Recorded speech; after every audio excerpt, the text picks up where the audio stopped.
दोस्तों नमस्कार। अपनी ही सियासत, अपनी ही राजनीतिक जमीन को खत्म करने लगे तो क्या हो सकता है, इसकी कल्पना देश के प्रधानमंत्री नरेंद्र मोदी ने बीते 9 बरस में कभी नहीं की। लेकिन पहला मौका है कि बीते 9 बरस में जिस बात को बोलने से वह कतराते रहे, खुद को छुपाते रहे या कहें अपनी राजनीतिक लकीर, उन्होंने जिस हिंदू और हिंदुत्व राष्ट्रवाद के आश्रय इस देश में खड़ी करनी चाहिए, पहली बार वही राजनीति उन पर भारी पड़ रही है। और पहली बार 9 बरस में उन्हें चिंता अल्पसंख्यकों की है, उन्हें चिंता मुसलमानों की है, उन्हें इस बात की चिंता हो चली है कि कांग्रेस कहीं समूची राजनीतिक जमीन ही एक झटके में समेट ना ले। और शायद इसी का वो असर है कि बीते 9 बरस में जो नहीं हुआ अब वह हो रहा है। तो क्या 4 राज्य, जो बड़े 4 राज्यों में चुनाव होने हैं, वहां की राजनीतिक हवा को वह भांप चुके हैं, समझने लगे हैं? और शायद इसीलिए पहली बार उन्होंने इस देश के भीतर चुनावी रैली के वक्त ओबीसी का जिक्र नहीं किया, इस देश की अलग अलग जातियों का जिक्र नहीं किया, यह नहीं कहा कि दलितों की कौन सी स्थिति है या आदिवासी किस स्थिति में जीते हैं। और ओबीसी के भीतर कभी यादव माइनस ओबीसी को खोजते थे, कभी जाटव माइनस दलित को वो खोजते थे। लेकिन पहली बार उन्हें यह समझ में आ गया, यह देश गरीबों से पटा पड़ा है और इस देश की हकीकत, इस देश का गरीब आदमी है। यानी 5 ट्रिलियन का सपना हो या इस देश के कॉरपोरेट की रईसी हो, इस दौर में बैंकों से लिया गया करोड़ों अरबों का माल हो और उस माल की माफी सरकार ने कर दी हो, लेकिन यह देश गरीबों से पटा पड़ा है। और शायद इसीलिए पहली बार प्रधानमंत्री को गरीब में ही अपनी जाति दिखाई देने लगी। यानी गरीबों की जाति ही और गरीबों की बिरादरी ही सबसे बड़ी होती है। लेकिन उससे आगे एक कदम बढ़ते हुए उन्होंने पहली बार इस बात का भी जिक्र किया कि अगर जिसकी जितनी जनसंख्या है, अगर उसकी उतनी ही भागीदारी राजनीतिक सत्ता में या इस देश के भीतर हो जाएगी तो फिर मुसलमानों के पास बचेगा क्या। तो क्या वह मुसलमानों को सचेत कर रहे हैं कि जिस रास्ते बिहार का जाति सेंसस निकल पड़ा है और जिस रास्ते ओबीसी की जनसंख्या को लेकर सियासत अब साधी जा रही है, उसमें बीजेपी के दिन पूरे हो चले हैं। तो ऐसे में बचाने के लिए जो तिनका है वह अल्पसंख्यकों का ही है क्या? हमें लगता है कि आज एक एक बात सुननी चाहिए। पहले सुनिए उन्होंने कांग्रेस और अल्पसंख्यकों को लेकर कहा क्या, क्योंकि 9 बरस पहले या उसके बाद वो लगातार कांग्रेस पर निशाना साधते रहे कि दरअसल ये मुस्लिम तुष्टीकरण करते हैं और हिंदूवादी पार्टी कोई है तो बीजेपी है। तो ऐसे में आज मुसलमानों को याद प्रधानमंत्री मोदी ने कैसे किया, पहले यह सुनिए। भारत के पूर्व प्रधानमंत्री मनमोहन सिंह जी तो कहा करते थे कि देश के संसाधनों पर पहला हक माइनॉरिटी का है, अल्पसंख्यकों का है और उसमें भी मुसलमानों का है। अब कांग्रेस कह रही है कि आबादी तय करेगी कि पहला हक किसका होगा। यानी क्या अब अल्पसंख्यकों का हक कांग्रेस कम करना चाहती है क्या? है ना गजब की परिस्थिति। कांग्रेस इस देश के मुसलमानों का हक कम करना चाहती है। इस बात का जिक्र कोई दूसरा शख्स नहीं, प्रधानमंत्री मोदी कर रहे हैं, जो कि बीजेपी की पूरी रणनीति बनाते हैं। और उनकी रणनीति में इस देश का कोई मुस्लिम उम्मीदवार उनकी पार्टी से चुनाव लड़ नहीं सकता है।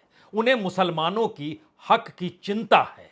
लेकिन यह चिंता इतनी भर नहीं है, बल्कि खुद को हिंदूवादी पार्टी कहने वाली बीजेपी और उनके नेता नरेंद्र मोदी यही नहीं रुके, वो जनता से कहने लगे और पूछने लगे कि दरअसल सारा हक अगर हिंदू ले जाएंगे तो फिर मुसलमानों के पास बचेगा क्या। और यह एक ऐसी परिस्थिति है जिसका जिक्र बीते 9 बरस में कभी भी बीजेपी के किसी नेता ने कहने की हिम्मत दिखाई नहीं होगी, बल्कि उल्टे कहा इस देश में मुस्लिमों को रहना होगा तो अल्पसंख्यक बनकर रहना होगा और भारत हिंदू राष्ट्र की दिशा में जाएगा ही। ढोल पीट पीट कर इस राजनीति को आगे बढ़ाया गया। लेकिन आज सुर कुछ अलग थे, जरा सुनिए। और आबादी के ही हिसाब से ही अब तय होने वाला है, तो पहला हक किसका होगा भाई? किसका होगा? आबादी किसकी ज्यादा है? किसका हक होगा? जरा कांग्रेस वाले स्पष्टता करें। क्या आबादी के हिसाब से हक मिलेगा क्या? तो क्या अल्पसंख्यकों को कांग्रेस हटाना चाहती है क्या? तो क्या सबसे बड़ी आबादी वाले हिंदू अब आगे बढ़कर अपने सारे हक ले लें क्या? यह भी गजब लगा होगा आपको। कांग्रेस इस देश के मुसलमानों को हटाना चाहती है, उन्हें उनका हक देना नहीं चाहती है, और इस बात का जिक्र प्रधानमंत्री मोदी कर रहे हैं। यानी क्या वाकई इस दौर में बीजेपी के सामने संकट इतना बड़ा हो चला है कि अब वह दूसरे पॉलिटिकल पार्टी और खास तौर से कांग्रेस के वोट बैंक में भी कहीं कोई लकीर खींचना चाहते हैं और इस बात का एहसास इस देश के मुसलमानों को कराना चाहते हैं? बात यही नहीं रुकती है, बात तो इसके कई कदम आगे जाती है। और सवाल यह है कि जिन राज्यों में चुनाव होने हैं वहां पर कितनी बड़ी तादाद में मुस्लिम कितनी सीटों को प्रभावित कर सकते हैं। और प्रधानमंत्री जब अल्पसंख्यक का राग गा रहे हैं और ये जानते समझते हुए उन्होंने जिक्र मनमोहन सिंह का किया, लेकिन हमने मनमोहन सिंह के तमाम उस भाषणों को निकाला। हमारी टीम ने पूरे भाषणों का अध्ययन किया कि मनमोहन सिंह ने कब यह कहा था। 3 मौके ऐसे आए जब माइनॉरिटी कमीशन को लेकर उस दौर के प्रधानमंत्री मनमोहन सिंह अल्पसंख्यकों पर भाषण दे रहे थे, लेकिन उस दौर में भी वो यही बात का जिक्र करते थे कि मुसलमानों को इस देश में बराबरी का हक मिलना चाहिए। और कमोवेश माइनॉरिटी कमीशन इस क्षेत्र में कितना काम कर रही है, चाहे वो हेल्थ सेक्टर हो, चाहे वो एजुकेशन सेक्टर हो, और इस देश की तमाम योजनाओं को लेकर भी उस दौर में मनमोहन सिंह यही जिक्र कर रहे थे कि सबको बराबर किस रूप में मिलना चाहिए, यानी उनको उनके हक से वंचित नहीं किया जा सकता है। यह कहीं नहीं कहा गया कि सारे संसाधनों पर पहला हक अल्पसंख्यकों का है, लेकिन बावजूद इसके प्रधानमंत्री मोदी कर रहे हैं, तो उसकी टीम या उनके अपने सलाहकारों ने यह सुझाव दिया होगा कि आप इस बात का जिक्र कीजिए, क्योंकि अब जिन राज्यों में चुनाव होने हैं, अगर बिहार की राजनीतिक जमीन के आसरे इस देश में आवाज उठ गई तो फिर ओबीसी तो छोड़ दीजिए, कुछ भी नहीं बचेगा हिंदुत्व के नाम पर। तो ऐसे में अपने वोट को साधा जाए या एक नए वोट बैंक की दिशा में बढ़ा जाए। तो प्रधानमंत्री मोदी कुछ कदम और चलकर उसके आगे बढ़ गए और उन्होंने इस दौर में पहली बार गरीबों को भी एक जाति में तब्दील कर दिया। उन्होंने खुले तौर पर कहा कि दरअसल गरीबों से बड़ी जाति कुछ होती नहीं है, और जो जात पात की राजनीति इस देश में कर रहे हैं, जिसकी जिक्र उन्होंने कल से ही कहना शुरू कर दिया था, उसमें तमाम जातियों के मद्देनजर कुछ सवाल हो सकता है हर के जहन में हो, जब पार्लियामेंट के भीतर खुद बीजेपी के नेता कहने से नहीं कतराते हैं कि हमारे इतने सांसद ओबीसी से आते हैं, हमारे इतने विधायक ओबीसी से आते हैं, और इस देश के भीतर में जातियों के मद्देनजर हर को एक साथ लेकर कैसे सिर्फ बीजेपी चली है। लेकिन अब सुर बदल गए, अब समझ गए कि दरअसल ओबीसी की राजनीति साधनी मुश्किल है, हिंदुत्व के आसरे चल नहीं सकते हैं, क्योंकि गरीबी इस देश में जबरदस्त है। तो वो पूरे चकाचौंध का बवंडर जो इस दौर में भारत को विकसित बनाते हुए G20 तक का जिक्र किया गया और बताया गया कि भारत कितना महान देश और आने वाले वक्त में किस तरीके से उस चकाचौंध में शरीक हो जाएगा जहां भारत को विकसित कहा जाएगा। पर कैपिटा इनकम के लिहाज से इस देश के भीतर में जो गरीब क्षेत्र हैं, वहां की जो कुल सीटें आती हैं वह तकरीबन 365 सीटें आती हैं। तो गरीब को ही जाति बना डालिए। हमें लगता है इस सिलसिले का पन्ना खोलें उससे पहले प्रधानमंत्री मोदी ने किस तरीके से हिंदुओं को बांटने की परिस्थिति का जिम्मा कांग्रेस के मत्थे मढ़ते हुए गरीबों की एक जाति के तौर पर खुद को देखना और दिखाना शुरू किया और बताया जिससे बड़ी जाति, गरीबी से बड़ी जाति तो कुछ होती ही नहीं है। हमें लगता है यह भी सुनना चाहिए। कांग्रेस किसी भी कीमत पर देश के हिंदुओं को बांटकर भारत को तबाह कर देना चाहती है। कांग्रेस गरीबों को बांटना चाहती है। मोदी ने पिछले 10 साल में सारी योजनाएं ऐसी बनाई ताकि गरीबों में एक आत्मविश्वास पैदा हुआ है। और मेरे लिए तो इस देश का गरीब यही सबसे बड़ी जाति है, यही सबसे बड़ी बिरादरी है। तो गरीबी सबसे बड़ी जाति और सबसे बड़ी बिरादरी है। क्या आप कल्पना कर सकते हैं इस बात का जिक्र मंडल आयोग की रिपोर्ट में क्यों नहीं था? इस बात का जिक्र जब जब बीजेपी ने सोशल इंजीनियरिंग की शुरुआत की और उत्तर प्रदेश और बिहार के छोटे छोटे राजनीतिक दलों को साथ लेकर जाति के आधार पर चलना शुरू किया, तो उन जातियों के भीतर के गरीबों को देखा क्यों नहीं? वहां से आंख क्यों मूंद ली? और इस देश के भीतर में तमाम जातियों के समावेश के बाद अगर यह देश इतना गरीब है, जब बिहार के भीतर जो अत्यंत पिछड़े तबके में आते हैं वो 36% हैं और गरीबी की स्थिति इकोनॉमिक बैकवर्ड क्लास के साथ और भी ज्यादा हो जाती है, तो उस दिशा में सरकार की कौन सी योजना इस देश के भीतर चली? क्या यह बीजेपी बताएगी? अगर नहीं बतलाएगी तो क्या यह वोट बैंक नए तरीके से गरीबों को लेकर इस देश में खड़ा करने का प्रयास प्रधानमंत्री मोदी अब करने लगे हैं? हकीकत और राजनीति और उनकी अपनी सियासत इस दौर में क्या कहती है? क्या वाकई इस देश के भीतर में अब ओबीसी वोट बीजेपी को नहीं मिलेगा, या फिर इस देश के भीतर में गरीबों के लिए यह सवाल खड़ा हो गया है कि वह कहां जाएं? और जहां भी जाएं लेकिन उनकी नजर सत्ता को लेकर होती है कि वह किस नीति को किस तरीके से लागू कर रही है या उनके हक में क्या हो रहा है। हमें लगता है जिन 4 राज्यों में चुनाव होने हैं उसी का परीक्षण इस दौर में कर लीजिए, तब आप समझ जाएंगे कि आखिर गरीबी की लेकर जाति की बात और मुसलमानों को लेकर फिक्रमंद आखिर प्रधानमंत्री मोदी क्यों हो गए, जो खुले तौर पर रैली में अब बोलने से चूक नहीं रहे हैं। मध्य प्रदेश के भीतर में जो गरीबों की परिस्थिति है वो 15-16 में 2015-16 में 41% हुआ करती थी, लेकिन उसमें 5% की कमी आई जब नीति आयोग ने मल्टी डायमेंशनल पुअर का जिक्र किया।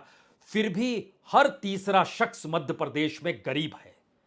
तो क्या यह कहा जाए कि जो 36% गरीब मध्य प्रदेश के भीतर भी है, उसे एक वोट बैंक के तौर पर बीजेपी देखना चाहती है और इसीलिए इस बात का जिक्र कर रही है कि उसे लगता है यह उसके अनुकूल हो जाएगा, क्योंकि नेशनल फैमिली हेल्थ सर्विस की अगर आखिरी सर्वे रिपोर्ट को देखेंगे तो मध्य प्रदेश में गरीबी लगभग 40% है, लेकिन नीति आयोग ने मल्टी डायमेंशनल तरीके से चीजों को क्रिएट किया है तो 36% ही मान लीजिए। तो क्या इस दिशा में राजनीति साधने के लिए अब बीजेपी तैयार है? और इसके ठीक समानांतर मध्य प्रदेश के भीतर हालांकि 7% मुस्लिम है, लेकिन वहां के 7 जिले ऐसे हैं जहां पर 10% से 15% के बीच में मुस्लिमों की मौजूदगी है।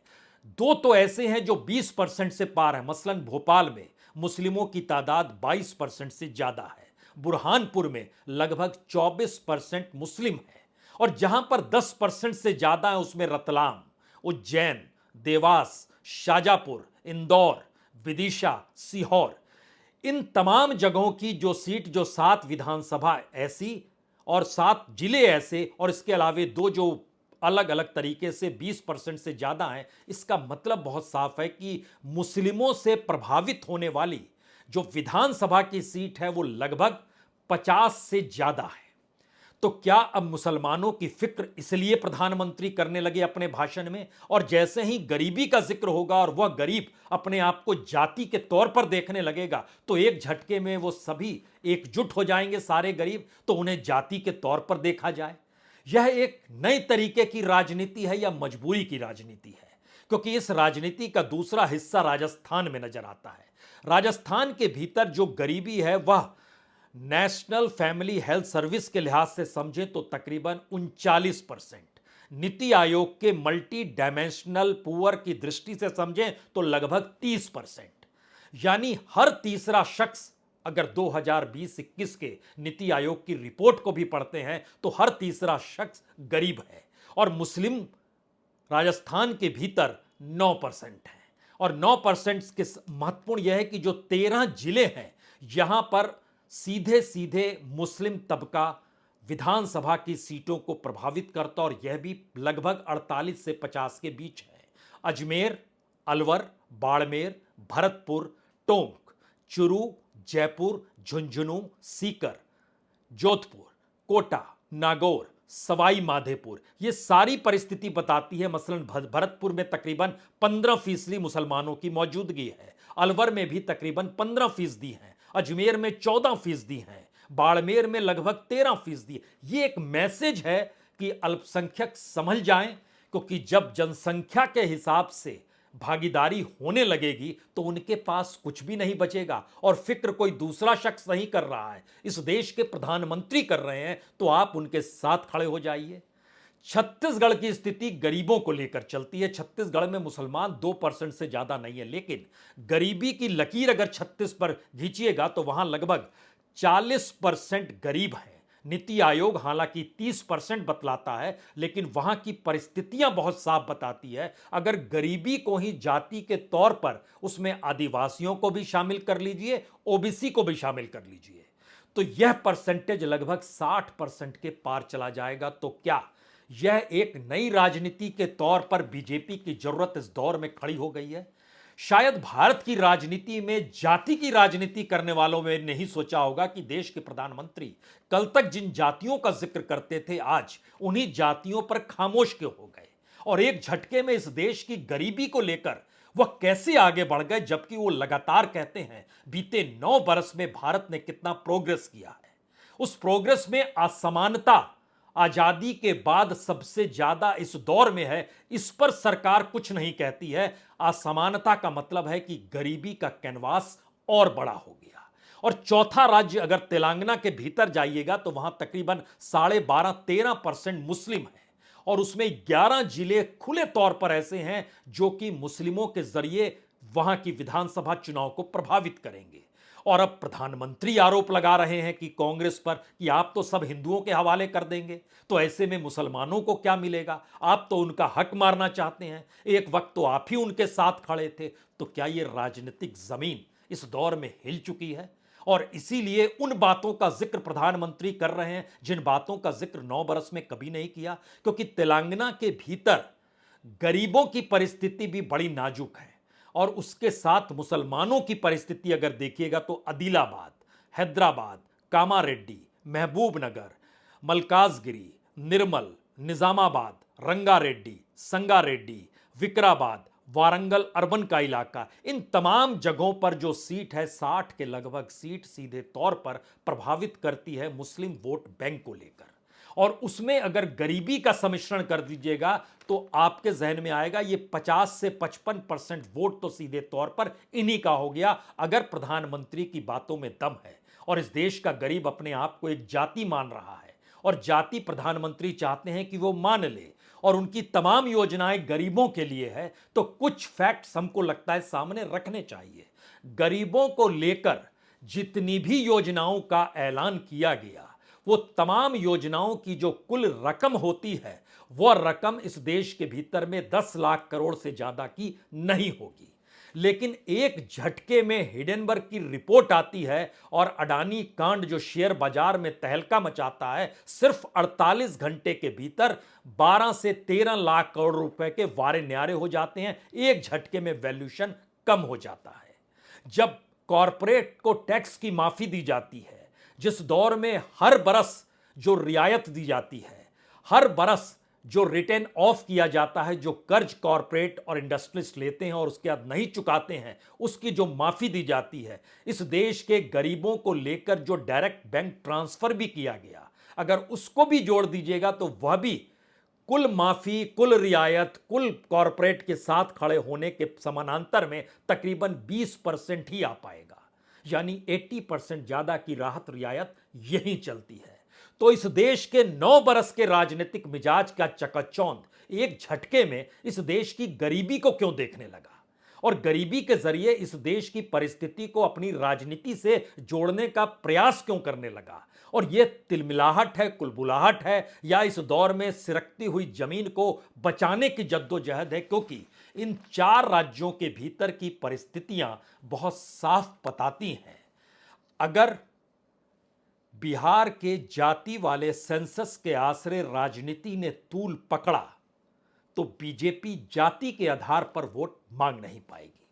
और इस देश के मुस्लिमों के भीतर जो डर और भय सीए एनआरसी का हो या उससे पहले की परिस्थिति का हो, राजनीति साधते साधते 80-20 का खेल चल रहा हो, बुलडोजर की राजनीति की परिस्थिति इस देश के भीतर चली हो, या इस दौर में एक वक्त जो खुले तौर पर जो किलिंग हो रही थी उसके मद्देनजर ये चीजें चल रही हों, आप तमाम राजनीतिक परिस्थितियों को परखते चले जाइए और ध्यान दीजिए कि मुस्लिम इस दौर में टारगेट पर कैसे आ गया। और खुले तौर पर मुस्लिम वोट भी नहीं चाहिए, और वोटिंग पैटर्न ने भी दिखाना शुरू किया कि 2014 में मुस्लिमों को कुछ आस थी तो 33% मुस्लिम बीजेपी के साथ भी खड़े थे, लेकिन उसके बाद 2019 आते आते झटका लगा तो वो 23% पर आ गए, और उसके बाद राज्यों के चुनाव ने बहुत साफ कर दिया और कर्नाटक एक मील का पत्थर साबित हो गया कि अब मुस्लिमों के भीतर यह सवाल था,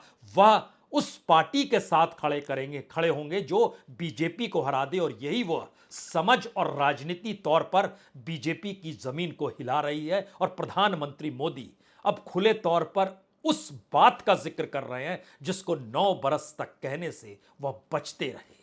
सियासत जब खुद की राजनीति पर भारी पड़ जाए तो समझ जाइए स्थितियां नाजुक हैं। बहुत बहुत शुक्रिया, बहुत बहुत शुक्रिया।